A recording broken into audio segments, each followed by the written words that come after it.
सूर्य देव की पत्नी संध्या से पैदा हुए। यमराज अपनी बहन के घर आए थे। यमराज और यमुना में बहुत प्रेम था।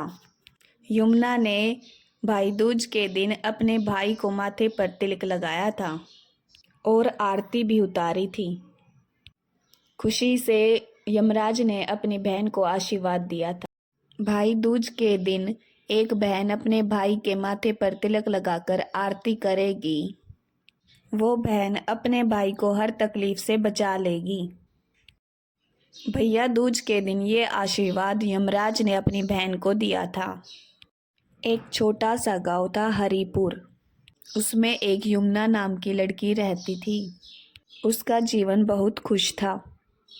गरीबी ने चारों तरफ से घेर रखी थी। उसका एक छोटा भाई था माधव। वो बड़ा हो गया और दूसरी नगरी में पैसा कमाने के लिए चला गया।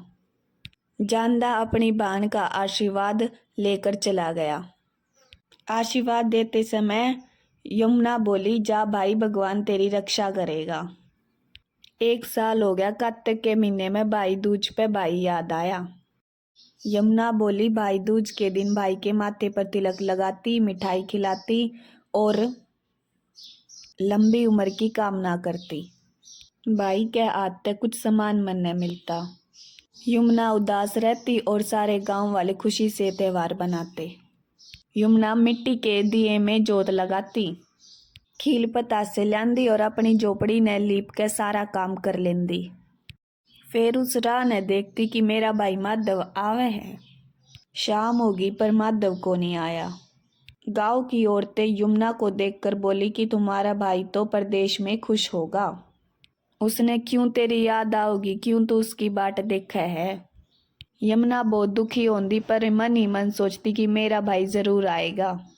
यमुना के आँखा में आंसू आ जांदे। अगली भैया दूज पर जोत लगाई। बाट देख की शाम होगी। हाथ जोड़कर भाई याद करया और बोली, मेरा प्यारा, मेरा तिलक, तने मेरी याद कोने आंदी। और रोन लग गई। हाथ फैलाकर भोलेनाथ तब बोली कि मेरे भाई ने बुला दे। और कितनी परीक्षा लेगा, मेरी सारी रात नींद ना आंदी। अगला दिन निकल गया। यमुना भोलेनाथ के मंदिर में गई। भोलेनाथ का आगे यमराज याद करया। बोली, मेरा भाई को नहीं आया, आपने हर एक बात का बेरा है। पिछली भैया दूज पे भी को नहीं आया और इब के भी को नहीं आया। किते संकट में तो नहीं है। ये देखकर सारे गांव के लोग बोले, के करे है यमुना। यमराज भी किसे की सुना करे। यमुना भक्ति में लीन थी और उसने कुछ ना सुना थी। यमुना यमराज ते बोली कि मेरी उम्र या मेरी आयु मेरे भाई के ला दे।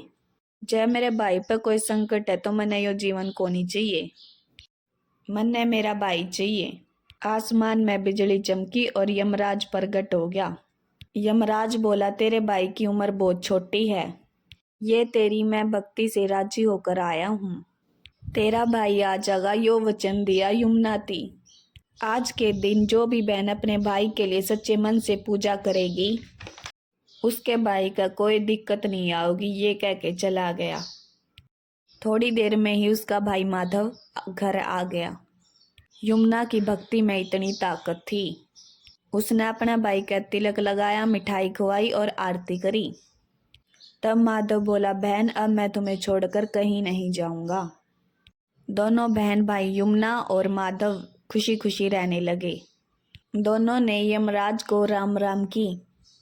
इसी बात से भैया दूज का त्यौहार बनाया जाता है। यमराज की जय हो।